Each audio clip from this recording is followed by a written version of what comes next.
यदि 12th पास करके अपने करियर ऑप्शन को चुनने की बात आए तो हमारे आसपास बहुत से ऑप्शंस होते हैं। कोई सोचता है हम डॉक्टर बने, कोई सोचता है इंजीनियर बने, तो कोई सोचता है ग्रेजुएशन में कोई ऐसी डिग्री ले लें या फिर कोई ऐसा कोर्स कर लें जिससे हमें फ्यूचर में कोई जॉब मिल जाए। तो अलग अलग स्टूडेंट की अलग अलग थिंकिंग रहती है। कोई किसी फील्ड में जाना चाहता है तो कोई किसी फील्ड में, किसी स्टूडेंट को डॉक्टर बनना पसंद है तो किसी स्टूडेंट को इंजीनियर, और किसी को अपने लाइफ ऐसे ही जीने के लिए कोई छोटी मोटी जॉब के लिए उन्हें ग्रेजुएशन करना होता है, जो कोई जनरल कोर्सेज करके जॉब ले लेते हैं। तो आज के इस वीडियो में हम एक ऐसे करियर ऑप्शन की बात करने वाले हैं जिससे आप बनते तो इंजीनियर हो, लेकिन जो उसके लिए पढ़ाई करनी होती है वो हमें किसी और तरीके से करनी होती है। मतलब इंजीनियर बनने के लिए भी आप बहुत तरीके से जा सकते हो, तो इसके लिए बहुत से फील्ड अवेलेबल है जिनके थ्रू आप एक इंजीनियर बन सकते हो। लेकिन आज की वीडियो में हम बात करने वाले हैं यदि आप सच में इंजीनियर बनना चाहते हो तो उसके लिए बीटेक का रास्ता आपके लिए कैसा रहेगा। क्योंकि आप लोगों को पता तो होता है कि इंजीनियर हम कई तरीके से बन सकते हैं, जैसे हम बीटेक कर लें, बीई कर लें, मतलब बैचलर ऑफ इंजीनियरिंग, ऐसे और भी कई तरीके से आप इंजीनियरिंग लाइन में जा सकते हो।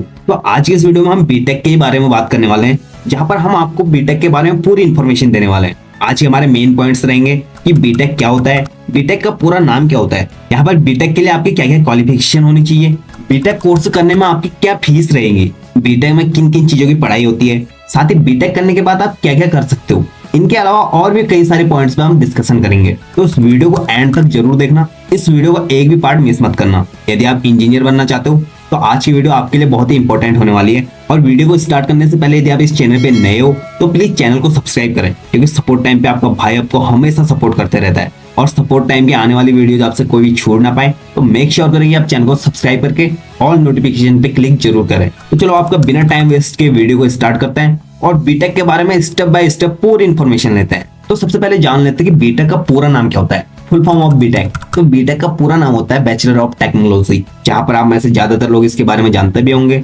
लेकिन जो नहीं जानते हैं उनका हम एक्सप्लेन करते जा रहे हैं, तो वीडियो को बिल्कुल पेशेंस के साथ देखें। तो यहाँ पर बीटेक का फुल फॉर्म होता है बैचलर ऑफ टेक्नोलॉजी। और अब बात करते हैं बीटेक होता क्या है, इस पॉइंट पे थोड़ा सा डिस्कस करते हैं। तो देखिए बीटेक यहाँ पर एक इंजीनियर का कोर्स होता है, मतलब जिसे आप इंजीनियरिंग के फील्ड में जाने के लिए इसका कोर्स करते हो। तो इंजीनियर बनने के लिए आपके पास और भी रिसोर्सेज रहते हैं, लेकिन एक रास्ता होता है बीटेक का भी, और आप 12th के बाद बीई भी कर सकते हो, मतलब बैचलर ऑफ इंजीनियरिंग। तो यदि आप बीटेक करना चाहते हो तो इसके भी थ्रू आप एक इंजीनियर बनते हो। इसका आगे आगे हम पूरा प्रोसेस जानते हैं। तो बीटेक एक यूजी कोर्स है, मतलब अंडर ग्रेजुएट कोर्स है, जिसे हर एक 12th पास आउट स्टूडेंट इसे कर सकता है। बीटेक करने के लिए जो बेस्ट कॉलेजेस होते हैं, जो बेस्ट इंस्टीट्यूट होते हैं, वो आईआईटी जैसे कॉलेजेस होते हैं। और आईआईटी का पूरा नाम हम आपको बता दें कि इंडियन इंस्टीट्यूट ऑफ टेक्नोलॉजी। इसके थ्रू आप बीटेक का प्रोफेशनल कोर्स कर सकते हैं। अब इसमें हम बात कर लेते हैं कि इसमें आपकी एलिजिबिलिटी क्या होनी चाहिए। यदि आप बीटेक करना चाहते हो तो उसके लिए आपकी क्या क्या क्वालिफिकेशंस होनी चाहिए। तो सबसे पहले आपके पास 10th के बाद साइंस स्ट्रीम होनी चाहिए, मतलब क्लास 11 12th में आपके पास साइंस स्ट्रीम होनी जरूरी है।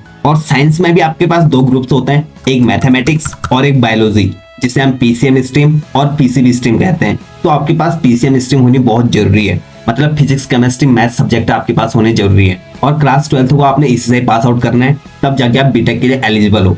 और यहाँ पर आर्ट्स कॉमर्स और बायोलॉजी वाले स्टूडेंट एलिजिबल नहीं है। तो इसलिए मेक श्योर करें कि यदि आपका ये ड्रीम है आगे जाके आप इंजीनियर बने, तो उसके लिए आप पहले से प्रिपेयर रहें और अपना 11th 12th साइंस सब्जेक्ट के साथ पास आउट करें। तो यहीं पर बात कर लेते हैं कि बीटेक की ड्यूरेशन कितनी होती है। तो यहाँ पर जो बीटेक की ड्यूरेशन होती है वो और जो आप डिग्रीज लेते हो उससे थोड़ा सा डिफरेंट होती है। मतलब जैसे आप BA, BSc, BCom, BCA, BBA वगैरह करते हो तो इन सब की ड्यूरेशन 3 साल की होती है, मतलब 3 ईयर में आपको कंप्लीट करना होता है। और वहीं जो बीटेक की ड्यूरेशन होती है वो 4 साल की होती है, मतलब आपको अपने बीटेक को 4 साल में क्लियर करना होगा। और यहाँ पर हम बात करें कि एज लिमिट क्या होती है, तो आप अपने 12th पास करते ही बीटेक को ज्वाइन कर सकते हो। और उस टाइम पे आपकी मिनिमम एज 17 से 18 ईयर होती है, तो आप बीटेक में एडमिशन ले सकते हो। अब इसी के साथ हम बात कर लेते हैं कि बीटेक का एडमिशन प्रोसेस क्या रहता है, मतलब कि आपको इसमें एंट्रेंस टेस्ट देना होता है या फिर नहीं देना होता है। इसके बारे में भी हम थोड़ा सा डिस्कस कर लेते हैं। तो यदि आपको बीटेक में एडमिशन चाहिए तो उसके लिए आपका एंट्रेंस टेस्ट होता है, मतलब आपको अपना एंट्रेंस एग्जाम क्वालिफाई करना होगा,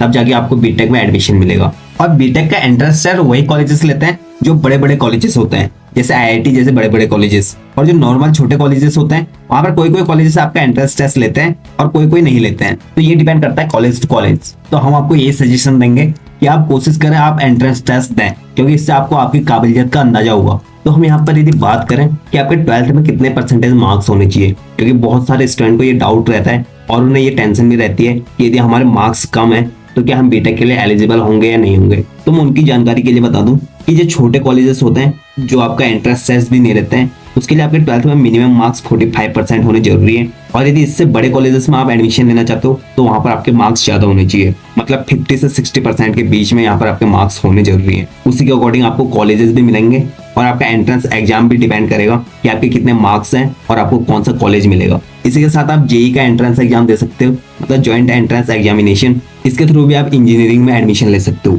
अब अपने नेक्स्ट पॉइंट की बात कर लेते हैं कि यहाँ पर आपके बीटेक के कोर्स की फीस क्या रहेगी। देखिए, क्योंकि ये एक टेक्नोलॉजी का कोर्स है तो इसमें फीस तो बहुत ज्यादा होती है। मतलब यदि हम मिनिमम बात करें, यहाँ पर मिनिमम 1 लाख से 1.5 लाख पर ईयर की होती है। मतलब साल में आपको 1 से 1.5 लाख रुपए पे करने होंगे अपनी फीस के लिए। और क्योंकि ये 4 साल का कोर्स है तो जो कम से कम आपकी फीस होगी वो टोटल फीस आपकी 4 से 6 लाख रुपए हो सकती है। और यदि इससे बड़े कॉलेजेस को आप ज्वाइन करते हो तो उसमें आपकी फीस बहुत ज्यादा होती है। तो ये एक एस्टिमेट फीस का स्ट्रक्चर है, इससे भी ज्यादा फीस होती है। अब ये पूरे डिपेंड करता है आपके कॉलेजेस पे कि आपका कॉलेज कैसा है, वहां पर क्या क्या फैसिलिटीज है, या फिर आपका कॉलेज कहाँ से बिलोंग करता है। ये सारे फैक्टर्स वहां पर मैटर करते हैं, तब वहां पर आपकी फीस का पता चलता है। तो इसलिए जब भी आप बीटेक में एडमिशन करने जाएं तो सबसे पहले अपने फीस का पता कर लें और साथ साथ ये भी देखें कि आपका वो कॉलेज कैसा है, वहां पर आपको उतनी वैल्यू मिलेगी, उस लेवल की स्टडी वहां पे होगी या नहीं होगी। इन सब चीजों का आप विशेषकर ध्यान दें। तो इसलिए किसी भी रिलायबल कॉलेज से अपना बीटेक करें जहां पर आपकी स्टडी अच्छी हो। और यदि आप आईआईटी कॉलेजेस जैसे इंस्टीट्यूट से आप अपना बीटेक करते हो तो ये आपके लिए गोल्डन चांस होगा। लेकिन यहाँ पर फीस भी बहुत ज्यादा होती है, मतलब 2.5 से 3 लाख पर ईयर की हो जाती है। मतलब यही हम बात करें तो 10 से 12 लाख 4 साल का। लेकिन उसके बाद आपका फ्यूचर भी ब्राइट है, क्योंकि आईआईटी को एक ऐसा कॉलेज माना जाता है जहाँ की प्लेसमेंट बहुत ही तगड़ी होती है। और जब आप अपना जॉब करोगे तो वहां पर ये आपकी फीस 1-2 साल की सैलरी से कवर हो जाएगी। तो अपनी फाइनेंशियल सिचुएशन को भी देखते हुए और कॉलेजेस की कंडीशन देखते हुए अपने फ्यूचर के बारे में सोचते हुए इन सब चीजों का डिसीजन लेना। यानी कि आप किसी भी रैंडम कॉलेज में जाकर ऐसे रैंडम डिसीजन ले रहे हो, ये आपके लिए गलत हो सकता है। और वहीं अगर हम दूसरी ओर गवर्नमेंट कॉलेजेस की फीस की बात करें तो यहाँ पर आपकी फीस बहुत कम होती है, मतलब 40 से 50 हजार ईयरली बेस होती है। तो आपके पूरे कॉलेजेस पे डिपेंड करता है कि आपका कॉलेज कितना बड़ा है और उसमें क्या क्या फैसिलिटीज हैं, तो वहां पर आपकी फीस डिसाइड होती है। और यदि हम बात करें आप बीटेक कर लेते हो उसके बाद आपको कितनी सैलरी मिलेगी।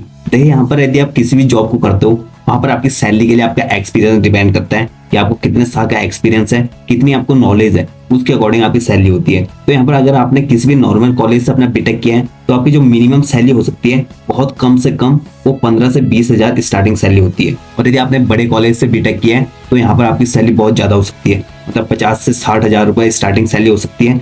और यदि आप आईआईटी जैसे कॉलेज से अपना बीटेक करते हो तो यहाँ पर आपकी सैलरी 1 लाख रुपए तक भी जा सकती है। तो आगे बहुत स्कोप है आपके पास बीटेक करने के बाद भी, लेकिन हर जगह पे आपको डिपेंड यही करेगा कि आपको उस चीज की कितनी नॉलेज है और आपको कितना एक्सपीरियंस हो चुका है। तो आज की वीडियो में हमने यही बात करी कि बीटेक का प्रोसीजर क्या होता है, इसमें क्या क्या क्वालिफिकेशन वगैरह आपको चाहिए होती है, इन्हीं सभी पॉइंट्स पर आपको इन्फॉर्मेशन दी। यदि वीडियो अच्छी लगी हो तो दूसरों को भी शेयर जरूर करना, और साथ ही यदि इस चैनल पे नए हो तो प्लीज चैनल को सब्सक्राइब करें, क्योंकि सपोर्ट टाइम पे आपका भाई आपको हमेशा सपोर्ट करते रहता है। साथ ही हमारी वीडियो को देखने के लिए आपका बहुत बहुत धन्यवाद।